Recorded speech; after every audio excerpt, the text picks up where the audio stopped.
ಕೇಂದ್ರದಲ್ಲಿ ನರೇಂದ್ರ ಮೋದಿ ಸರ್ಕಾರ ಬಂದು 10 ವರ್ಷ ಕಳೆದಿದೆ. ಈಗ ದೇಶದಲ್ಲಿ ಷೇರು ಮಾರುಕಟ್ಟೆ ಸೂಚ್ಯಂಕ ಸೆನ್ಸೆಕ್ಸ್ ಏರಿದ ಹಾಗೆ ಇಲ್ಲಿನ ಬಡವರ ಸಂಪಾದನೆ ಏರ್ತಾ ಇದೆಯಾ? ಅವರ ಉಳಿತಾಯ ಹೆಚ್ಚುತ್ತಾ ಇದೆಯಾ? ಖಂಡಿತ ಇಲ್ಲ. ಆದರೆ ಯಾಕೆ ಹೀಗೆ? ಕಾರ್ಪೊರೇಟ್ಗಳಿಗೆ ಮೋದಿ ಸರ್ಕಾರ ಭಾರೀ ತೆರಿಗೆ ವಿನಾಯಿತಿ ಕೊಡ್ತಾನೆ ಇದ್ರು ಅದರಿಂದ ಜನಸಾಮಾನ್ಯರಿಗೆ ಏನು ಪ್ರಯೋಜನ ಆಗ್ತಾ ಇಲ್ಲ ಯಾಕೆ? ಈ ಸರ್ಕಾರದ ನೀತಿಗಳಿಂದ ಆ 22 ಜನರಿಗೆ ಮಾತ್ರ ಲಾಭ ಆಗ್ತಾನೇ ಇದೆ ಯಾಕೆ? ಶ್ರೀಮಂತರು ಮತ್ತಷ್ಟು ಶ್ರೀಮಂತರಾಗ್ತಿರುವಾಗ ಬಡವರು ಮತ್ತಷ್ಟು ಬಡವರಾಗ್ತಿದ್ದಾರೆ ಯಾಕೆ ಮತ್ತು ಹೇಗೆ? ನಿರುದ್ಯೋಗ ಹೆಚ್ಚುತ್ತಿದೆ ಅಂದರೆ ನಮ್ಮ ಎಂಜಿನಿಯರ್ಗಳಿಗೆ ಕೌಶಲ್ಯದ ಕೊರತೆ ಇದೆ ಅಂತಾರೆ ದೇಶದ ವಿತ್ತ ಸಚಿವರು.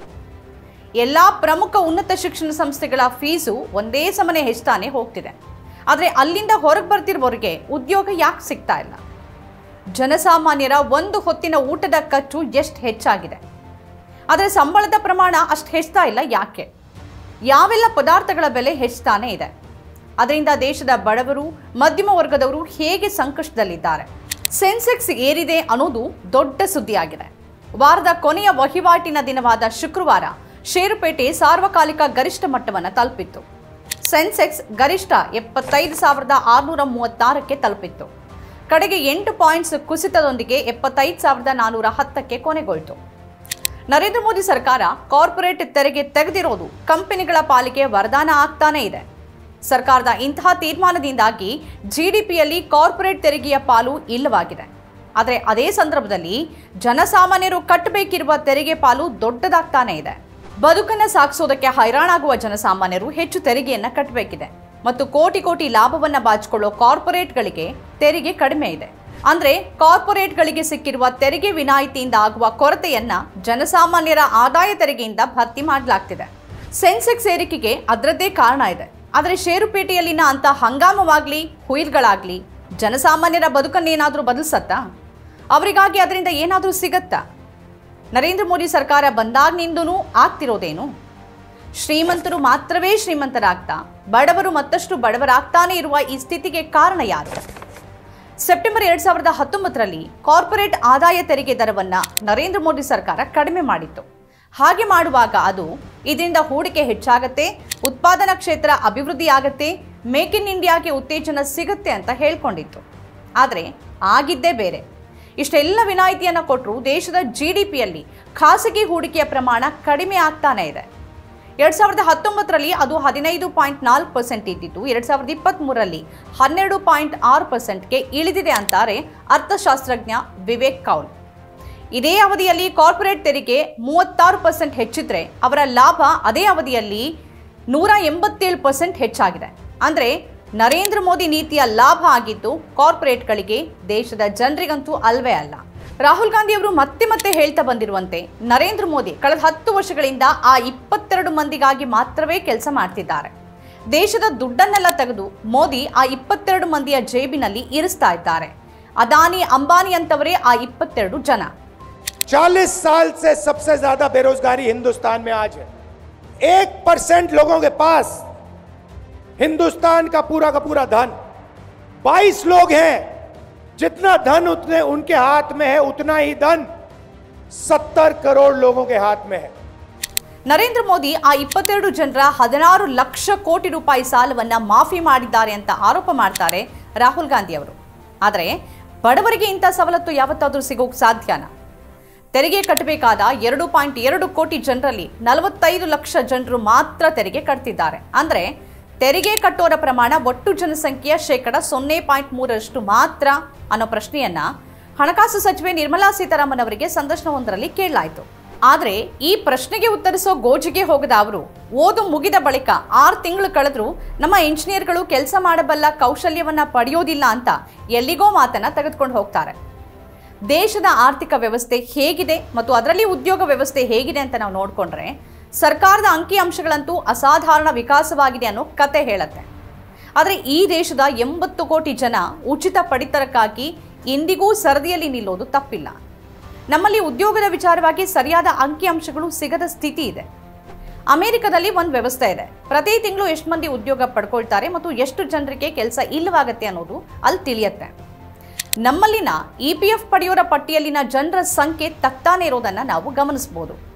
ಮಾರ್ಚ್ನಲ್ಲಿ 7 ಲಕ್ಷಕ್ಕಿಂತ ಹೆಚ್ಚಿನ ಪ್ರಮಾಣದಲ್ಲಿ ಈ ಕುಸಿತ ಆಗಿದೆ. ಕಳೆದ 3 ವರ್ಷಗಳಲ್ಲೇ ಮೊದಲ ಬಾರಿಗೆ EPF ಪಡೆಯೋರ ಪ್ರಮಾಣ ದೊಡ್ಡ ಪ್ರಮಾಣದಲ್ಲಿ ಕುಸಿದಿದೆ ಅಂತ ವರದಿಗಳು ಹೇಳ್ತಿವೆ. ಮಾರ್ಚ್ನಲ್ಲಿ ಕಂಡ ಆ ಕುಸಿತ ಸುಮಾರು 4% ಅಂದರೆ ಫೆಬ್ರವರಿಯಲ್ಲಿ 7,77,700 ಇದ್ದಿದ್ದು ಮಾರ್ಚ್ನಲ್ಲಿ 7,47,000ಕ್ಕೆ ಕುಸಿದಿದೆ. ಅಸಂಘಟಿತ ಕ್ಷೇತ್ರದಲ್ಲಿ ಇನ್ನೂ ಸ್ವಲ್ಪ ಪ್ರಮಾಣದಲ್ಲಿ ಕೆಲಸ ಸಿಗ್ತಿದೆ, ಆದರೆ ಕಡಿಮೆ ಸಂಬಳದ ಕೆಲಸಗಳಾಗಿರುತ್ತೆ. ಒಂದು ವಿಪರ್ಯಾಸ ಏನು ಅಂತಂದರೆ ನಿರುದ್ಯೋಗಿಗಳಾಗಿದ್ದು ಉದ್ಯೋಗ ಹುಡುಕೋದನ್ನೇ ಬಹಳಷ್ಟು ಮಂದಿ ನಿಲ್ಲಿಸ್ಬಿಟ್ಟಿದ್ದಾರೆ. ಮತ್ತಿದನ್ನ ಸರ್ವೆಗಳು ಉದ್ಯೋಗಸ್ಥ ಸ್ಥಿತಿ ಅಂತ ಪರಿಗಣಿಸಿ ನಿರುದ್ಯೋಗ ಪ್ರಮಾಣ ತಗ್ಗಿದೆ ಅನ್ನೋ ತೀರ್ಮಾನಕ್ಕೆ ಬರುತ್ತೆ. ಎಷ್ಟು ಹುಡುಕಿದ್ರೂ ಕೆಲಸ ಸಿಗದೆ ರೋಸ್ ಹೋಗಿರೋರು ಕೆಲಸ ಹುಡುಕೋದನ್ನೇ ನಿಲ್ಲಿಸಿರುವಾಗ ಹಾಗೆ ಕೆಲಸ ಹುಡುಕದೇ ಇರೋರನ್ನ ಉದ್ಯೋಗಿಗಳು ಅಂತ ಲೆಕ್ಕ ಹಾಕಲಾಗುತ್ತೆ. ಮೋದಿ ಆಡಳಿತದಲ್ಲಿ ಪ್ರತಿಷ್ಠಿತ IIT ಪದವೀಧರರಿಗೆ ಉದ್ಯೋಗ ಸಿಗದ ಸ್ಥಿತಿ ತಲೆದೋರಿದೆ. ಹೀಗಿರುವಾಗ ಉಳಿದವರಿಗೆ ಕೆಲಸ ಹೇಗೆ ಸಿಗತ್ತೆ? ವಿತ್ತ ಸಚಿವರು ಹೇಳಿದ ಹಾಗೆ IIT ಪದವೀಧರರಿಗೂ ಕೌಶಲ್ಯದ ಕೊರತೆ ಇರಬಹುದಾ? IT ವಲಯದಲ್ಲೂ ಈಗ ಸ್ಥಿತಿ ಆಶಾದಾಯಕವಾಗೇನೂ ಇಲ್ಲ. ಓದೋದಕ್ಕಾಗಿ ಲಕ್ಷಗಟ್ಟಲೆ ಹಣವನ್ನು ಖರ್ಚು ಮಾಡಬೇಕಾದ ಸ್ಥಿತಿ ಇದ್ರೆ ಓದು ಮುಗಿದ ಮೇಲೆ ಕೆಲಸವೇ ಸಿಗದ ಸ್ಥಿತಿ ಇದೆ. ಮೋದಿ ಕಾಲದಲ್ಲಿ IIT ಶುಲ್ಕ ಕೂಡ ಸಿಕ್ಕಾಪಟ್ಟೆ ಏರಿದೆ. 2016ರಲ್ಲಿ 90,000ದಿಂದ ಈಗ 2 ಲಕ್ಷಕ್ಕಿಂತ ಮೀರಿ IIT ಶುಲ್ಕ ಏರಿಕೆ ಆಗಿದೆ. ಇನ್ನು ಕೇಂದ್ರ ವಿವಿಗಳಲ್ಲಿ ಪದವಿ ಪೂರ್ವ ಶಿಕ್ಷಣ ಶುಲ್ಕದಲ್ಲೂ ಭಾರಿ ಏರಿಕೆ ಆಗಿತ್ತು. ಅಲಹಾಬಾದ್ ವಿವಿಯಲ್ಲಂತೂ ಅದು 4 ಪಟ್ಟು ಹೆಚ್ಚಾಗಿತ್ತು. ಮಾಹಿತಿಗಳ ಪ್ರಕಾರ IIM ಶುಲ್ಕ 2009ರಲ್ಲಿ 2.4 ಲಕ್ಷ ಇದ್ದಿದ್ದು ಇವತ್ತು 30 ಲಕ್ಷ ರೂಪಾಯಿಗೆ ಏರಿಕೆ ಆಗಿದೆ.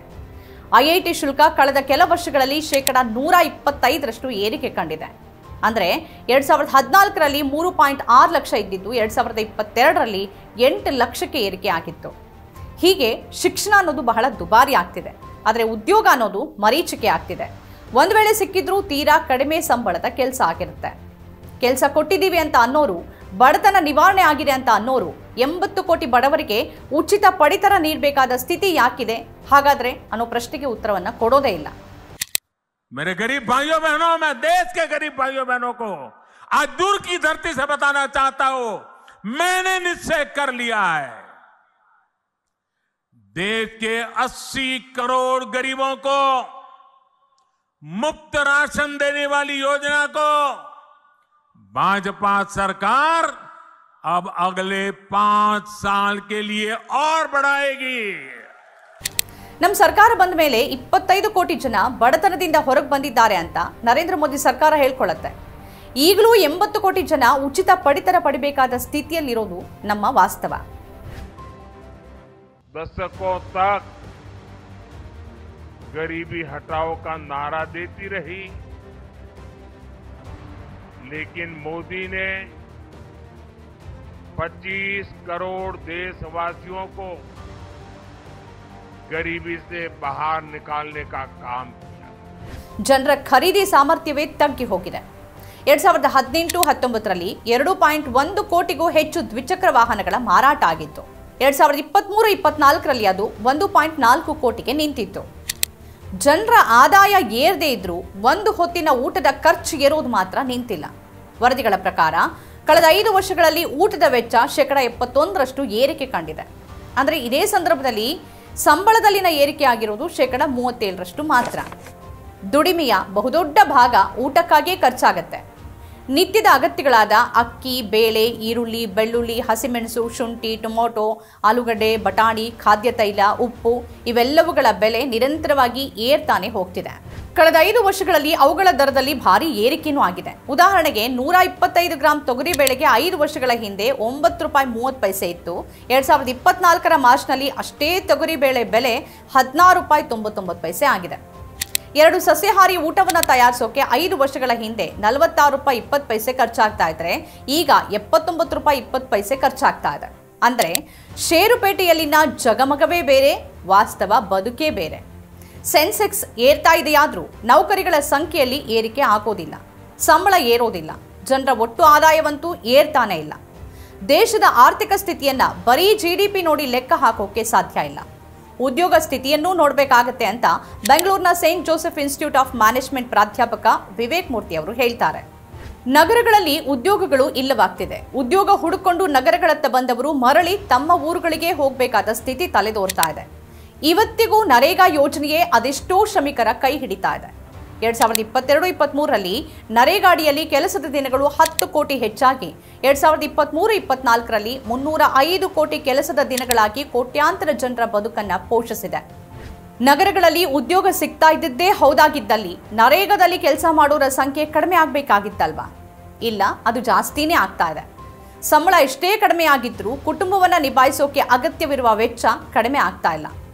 ಏರದ ಸಂಬಳ, ಹೆಚ್ಚುವ ಖರ್ಚಿನ ನಡುವಿನ ಹೊಯ್ದಾಟ ಎಲ್ಲ ಬಡ ಮತ್ತು ಮಧ್ಯಮ ವರ್ಗದ ಕುಟುಂಬಗಳ ನಿತ್ಯ ನಿರಂತರ ಪಾಡೇ ಆಗಿದೆ. ನರೇಂದ್ರ ಮೋದಿ ಮಾತ್ರ ಸೆನ್ಸೆಕ್ಸ್ ಇನ್ನೂ ಏರತ್ತೆ ಅಂತಿದ್ದಾರೆ. ಆದರೆ ಯಾರಿಗೋಸ್ಕರ? ಈ ಪ್ರಶ್ನೆಗೆ ಉತ್ತರಿಸೋರು ಯಾರು? ಇದು ಈಗಿನ ವಿಶೇಷ. ಈ ರೀತಿಯ ಬೇರೆ ಬೇರೆ ವಿಶೇಷ ಕಾರ್ಯಕ್ರಮಗಳನ್ನು ತಾವು ನೋಡಬೇಕಾದ್ರೆ ನಮ್ಮ ಚಾನೆಲ್ ಸಬ್ಸ್ಕ್ರೈಬ್ ಮಾಡಿ. ನಮಸ್ಕಾರ.